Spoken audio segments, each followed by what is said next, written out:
ಎಲ್ಲ ಬಂಧುಗಳಿಗೆ ನಮಸ್ಕಾರ. ನಾನು ಕನ್ನಡ ನೆಲದ ಒಟ್ಟು ಸಂಸ್ಕೃತಿಯ ವಿಶೇಷಗಳ ಬಗ್ಗೆ ಸುಮಾರು ಸಂಗತಿಗಳನ್ನು ತಮ್ಮ ಜೊತೆ ಹಂಚಿಕೊಳ್ತಾ ಇದ್ದೆ ಬಂಧುಗಳೇ. ಈಗ ನನಗೆ ಖುಷಿ ಕೊಟ್ಟಂಥ ಸಂಗತಿ ಅಂದರೆ, ಒಂದು ಜೀವಪರವಾದಂಥ ಒಂದು ನಿಜವಾದಂಥ ಒಂದು ಪ್ರೀತಿ ಅಂತಕ್ಕಂಥದ್ದು, ನಿಜವಾದಂಥ ಒಂದು ಒಂದು ಒಂದು ಅದ್ಭುತವಾದಂಥ ಒಂದು ಸಾರಸ್ವತ ಸಂಸ್ಕೃತಿ ಅಂತಕ್ಕಂಥದ್ದನ್ನು ನಾವು ಈ ನೆಲದಲ್ಲಿ ನೋಡ್ಲಿಕ್ಕೆ ಸಾಧ್ಯ ಅಂತೇಳಿ ಈ ಸಂದರ್ಭದಲ್ಲಿ ಯಾಕೆ ಅದನ್ನು ಇಷ್ಟಪಡ್ತೀನಿ ಅಂದರೆ, ಬಹುಶಃ ನಮ್ಮ ಕನ್ನಡದ ವಚನಕಾರರು, ನಮ್ಮ ಅಗ್ರಮಾನ್ಯ ವಚನಕಾರರಾಗಿರ್ತಕ್ಕಂಥ ಈ ನೆಲದ ಬಹುದೊಡ್ಡ ದಾರ್ಶನಿಕ ಬಸವಣ್ಣವರು ಈ ಮಾತನ್ನು ಸ್ಪಷ್ಟಪಡಿಸ್ತಾರೆ. ಅಂದರೆ ಯಾವುದು ಧರ್ಮ ಅಂತೇಳಿ, ಈ ಧರ್ಮಕ್ಕೆ ಸಂಬಂಧಪಟ್ಟಂಗೆ ನಿಜವಾದಂಥ ಒಂದು ಸೂತ್ರವನ್ನು ಕೊಟ್ಟಿರ್ತಕ್ಕಂಥ ಒಂದು ಬಹುದೊಡ್ಡದಾದಂಥ ಒಂದು ಪ್ರಜ್ಞೆ ಅಂದರೆ ಅದು ಬಸವ ಪ್ರಜ್ಞೆ ಅಂತೇಳಿ, ಅದು ಶರಣ ಪ್ರಜ್ಞೆ, ಅದೊಂದು ವಚನ ಪ್ರಜ್ಞೆ ಅಂತೇಳಿ.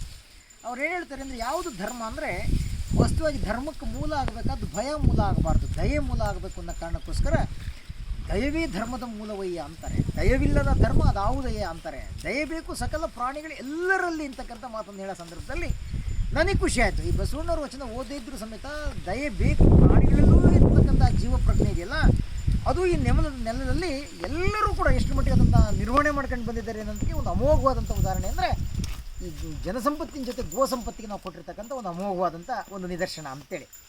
ಕಾರಣ, ಒಂದು ಮನುಷ್ಯನ ಶ್ರೀಮಂತಿಕೆಯನ್ನು ಅಳೆತಾ ಇರ್ತಕ್ಕಂಥ ಸಂದರ್ಭದಲ್ಲಿ ಹಿಂದೆ ನಮಗೆ ಮಾನದಂಡ ಆಗಿದ್ದು ಒಂದು ಮನೆ ದನ ಎಷ್ಟಿದ್ದಾವೆ, ಎತ್ತು ಎಷ್ಟಿದ್ದಾವೆ, ಬೇಸಾಯ ಹೆಂಗೆ ಮಾಡ್ತಾ ಇದ್ದಾರೆ, ಆ ಗೋ ಸಂಪತ್ತು ಹೆಂಗಿದೆ ಅಂತೇಳಿ. ಅಂದರೆ ಬಹುಶಃ ಎಲ್ಲಿದೆಯಲ್ಲೋ ಗೊತ್ತಿಲ್ಲ, ಆದರೆ ನಮ್ಮ ನೆಲದಲ್ಲಿ ಮಾತ್ರ ನಾವು ಹೆಂಗೆ ಅಕ್ಕಂಗಿರ ಜೊತೆ, ಅಣ್ಣ ತಮ್ಮಂದಿರ ಜೊತೆ ಅಥವಾ ಇನ್ಯಾರೋ ಪ್ರೀತಿ ಜನಗಳ ಜೊತೆ ಫೋಟೋ ತೆಗಿಸ್ಕೊಂತೀವಲ್ಲ, ಆ ರೀತಿ ನಾವು ಸಾಕಿರ್ತಕ್ಕಂಥ ಪ್ರೀತಿ ಹಸುವಿನ ಜೊತೆ, ಎತ್ತಿನ ಜೊತೆ ಅಥವಾ ಇನ್ಯಾವುದೋ ದನಿನ ಜೊತೆನೂ ಕೂಡ ಫೋಟೋ ತೆಗೆಸ್ಕೊಳ್ತಾ, ಭಾವಚಿತ್ರ ತೆಗೆಸ್ಕೊಳ್ತಾ, ಆ ಮುಖೇನ ಅವರು ಕೂಡ ನಮ್ಮ ಕುಟುಂಬದ ಒಂದು ಸದಸ್ಯರು ಅಂತಕ್ಕಂಥ ಅದ್ಭುತವಾದಂಥ ಒಂದು ಆ ಜೀವ ಪ್ರಜ್ಞೆ ಇದೆಯಲ್ಲ, ಅದನ್ನು ಕಾಣಲಿಕ್ಕೆ ಸಾಧ್ಯ ಆಗ್ತಕ್ಕಂಥದ್ದು ನಾವು ಪ್ರಾಯಶಃ ಹಸುಗಳಲ್ಲಿ, ಆ ಕರುಗಳಲ್ಲಿ, ಆ ಗೋಮಾತೆಯಲ್ಲಿ ಆ ಪ್ರೀತಿಯನ್ನು ತೋರಿಸಿದಾಗ ಮಾತ್ರ ಅಂತೇಳಿ.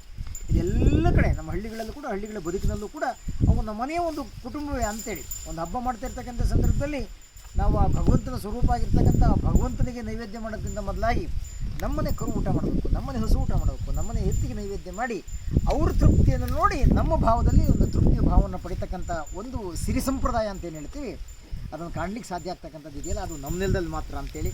ಹಾಗಾಗಿ ನನಗೆ ಒಂದೊಂದ್ಸಲಿ ಯೋಚನೆ ಮಾಡ್ತೀವಿ, ಈ ಹಸುಗಳ ಬಗ್ಗೆ ಎಷ್ಟು ಅದ್ಭುತವಾದಂಥ ಪ್ರೀತಿ ಇತ್ತು ಅಂದರೆ, ಅವ್ರು ಹೇಳ್ತಾಳೆ, ಹಸುವು ಕೊಟ್ಟಿಗೆ ಒಳಗ, ಶಿಶುವು ತೊಟ್ಟಿಲ ಒಳಗ, ಸಾಕಿದ ರಾಯ ಒಳಗೆ ಇದ್ದಾರೆ, ಆ ಸಾಕಿದ ತೋರ ಮರೆತೇನು ಅಂತೇಳಿ. ಏನು ಅದ್ಭುತವಾಗಿ ಅಂತೇಳಿ, ಒಳ್ಳೆ ಗಂಡ ಇದೊಂದು ಪಕ್ಕದಲ್ಲಿ, ಆ ತೊಟ್ಟಿಲಲ್ಲಿ ಒಂದು ಮಗು ಇದೆ, ಅದ್ರ ಜೊತೆಗೆ ಒಂದು ಪಶುವು ಕೊಟ್ಟಿಗೆ ಒಳಗ ಅಂತೇಳಿ. ಅದ್ಭುತವಾದಂಥ ಪ್ರೀತಿಯ ನಮ್ಮ ದನಕರುಗಳು, ನಮ್ಮ ಕರುಗಳು ಅವು ಕೊಟ್ಟಿಗೆದಿದ್ದಾವೆ ಅಂದಮೇಲೆ ನನಗೆ ಯಾವ ಸಂಪತ್ತು ಬೇಕು, ಯಾವ ತವರು ಬೇಕು ಅಂತಕ್ಕಂಥ ಅಮೋಘವಾದಂಥ ಒಂದು ತ್ರಿಪದಿಯನ್ನು ಆ ಗರ್ಭಿಣಿ ಹಾಡನ್ನು ಆಡೋ ಮುಖೇನ ಪ್ರಾಯಶಃ ಅವರು ಒಂದು ಆ ಜೀವಕ್ಕೆ ತೋರಿಸ್ಬೋದಾದಂಥ ಪ್ರೀತಿಯನ್ನು ತೋರಿಸಿದ್ದಾಳೆ ಅಂತೇಳಿ ನನಗಾದರೂ ಕೂಡ ಅನಿಸುತ್ತೆ.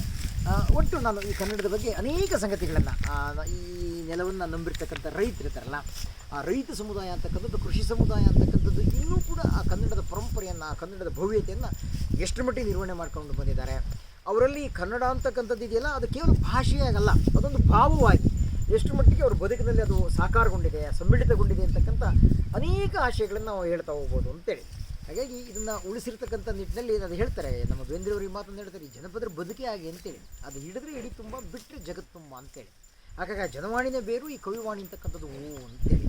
ಹಾಗಾಗಿ ಇಂಥ ಈ ಜನವಾಣಿಯಲ್ಲಿ ಬರ್ತಿರ್ತಕ್ಕಂಥ, ಜನವಾಣಿಯಲ್ಲಿರ್ತಕ್ಕಂಥ ಸಂಪ್ರದಾಯಗಳಾಗಲಿ, ಜನವಾಣಿಯಲ್ಲಿರ್ತಕ್ಕಂಥ ನಡವಳಿಕೆಗಳಾಗಲಿ, ನಮ್ಮ ಜನಸಮೂಹದಲ್ಲಿರ್ತಕ್ಕಂಥ ಆ ಜನಪದರಲ್ಲಿರ್ತಕ್ಕಂಥ ಜೀವ ಪ್ರಜ್ಞೆಯನ್ನು, ಒಂದೊಂದೇ ಸಂಗತಿಗಳನ್ನು ತಮಗೆ ಹಂಚಿಕೊಳ್ಳುವ ಮುಖೇನ ಆ ಜನಪದರ ಶ್ರೇಷ್ಠತೆ, ಆ ಜನಪದರ ಹಿರಿಮೆ, ಆ ಜನಪದರ ಕೊಡುಗೆ ನಮ್ಮ ಕನ್ನಡ ಬದುಕಿಗೆ ಎಷ್ಟು ಮಟ್ಟಿಗೆ ಒಂದು ನೈಜ ಮಾರ್ಗದರ್ಶನವನ್ನು ನೀಡಿದೆ ಅಂತಕ್ಕಂಥದ್ದನ್ನು ಹಂಚಿಕೊಳ್ಬೇಕು ಅಂತಕ್ಕಂಥದ್ದೇ ನನ್ನ ಸಂಗತಿ. ಅದರಲ್ಲಿ ಸಾಂಕೇತಿಕವಾಗಿ ಇವತ್ತು ನನ್ನ ಮುದ್ದಿನ ಕರುಗಳ ಜೊತೆ ಮಾತನಾಡ್ತಿರ್ತಕ್ಕಂಥ ಸಂದರ್ಭದಲ್ಲಿ, ಅವ್ರ ಜೊತೆ ಇರ್ತಕ್ಕಂಥ ಸಂದರ್ಭದಲ್ಲಿ ಅವನ್ನು ನೆಪವಾಗಿಟ್ಕೊಂಡು ಇದರ ಶ್ರೇಷ್ಠತೆಯನ್ನು ಹೇಳ್ತಾರೆ. ಇಟ್ಟರೆ ಸಗಣಿಯಾದೆ, ತಟ್ಟಿದರೆ ಬೆರಣಿಯಾದೆ, ತಟ್ಟರೆ ಹಾಕಿದರೆ ಗೊಬ್ಬರವಾದೆ, ನೀನಾರಿಗಾದೆ ಎಲೆ ಮಾನವ ಅಂತೇಳಿ ಪ್ರಶ್ನೆ ಮಾಡ್ತಾ ಮಾಡ್ತಾ ಮಾಡ್ತಾ ಪ್ರಾಯಶಃ ಅವು ನಮ್ಮ ಬದುಕಿಗೆ ಕೊಟ್ಟಿರ್ತಕ್ಕಂಥ ಕೊಡುಗೆಯನ್ನು ಅನೇಕ ಜನ ಸಾರಿ ಹೇಳಿದ್ದಾರೆ ಅಂತೇಳಿ. ಇಟ್ಟರೆ ಸಗಣಿಯಾದೆ, ತಟ್ಟಿದರೆ ಬೆರಣಿಯಾದೆ ಅಂತೇಳಿ ಎಲ್ಲವೂ ಕೂಡ ಅವು ಇದ್ರೂ ಬೆಲೆ, ಸತ್ರು ಬೆಲೆ ಅಂತೇಳಿ ಅಂತ ವಿಶೇಷವಾದಂಥ ನಮ್ಮೆಲ್ಲರೂ ಒಡನಾಡಿ ಆಗಿರ್ತಕ್ಕಂಥ ಆ ಗೋ ಸಂಪತ್ತನ್ನು, ಅದು ಕೂಡ ದೇಶೀಯ ಗೋತಳಿಗಳನ್ನು ಸಂರಕ್ಷಣೆ ಮಾಡೋ ಮುಖೇನ ಅವನ್ನು ನಮ್ಮ ಬದುಕಿನ ಭಾಗವಾಗಿ ಮಾಡ್ತಾ,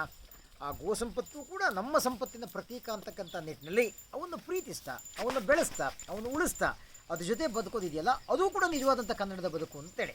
ಪ್ರಾಯಶಃ ನಮ್ಮ ಕನ್ನಡದ ಮುಂದಿರ್ತಕ್ಕಂಥ ಸವಾಲುಗಳಲ್ಲಿ ಆ ಕನ್ನಡವನ್ನು ಉಳಿಸ್ತಕ್ಕಂಥ ನಿಟ್ಟಿನಲ್ಲಿ ಎಲ್ಲವೂ ಹೇಳ್ತಾರಲ್ಲ, ಅದು ನಮ್ಮ ಕನ್ನಡ ಶಾಲೆಗಳು ಉಳಿಬೇಕು, ಕನ್ನಡ ಭಾಷೆಗಳು ಉಳಿಬೇಕು, ಕನ್ನಡದ ಮಾಧ್ಯಮದಲ್ಲಿ ಶಿಕ್ಷಣ ಬರಬೇಕು, ಏನೇನು ಕನ್ನಡಕ್ಕಾಗಿ ಉಳಿಬೇಕು ಅಂತ ಹೇಳ್ತಕ್ಕಂಥ ನಿಟ್ಟಿನಲ್ಲಿ ಒಬ್ಬ ಕೃಷಿ ಜಿಜ್ಞಾಸವಾಗಿ ನನಗನ್ಸಿದ್ದೇನು ಅಂದರೆ ನಮ್ಮ ಕನ್ನಡಿಗರ ಒಂದು ಭವ್ಯತೆಗೆ ಸಾಕ್ಷಿಯಾಗಿ ನಮ್ಮ ಪಾರಂಪರಿಕವಾದಂಥ ಸಂಪತ್ತಾಗಿರ್ತಕ್ಕಂಥ ಈ ಗೋಸಂಪತ್ತು ಕೂಡ ಉಳಿಬೇಕು.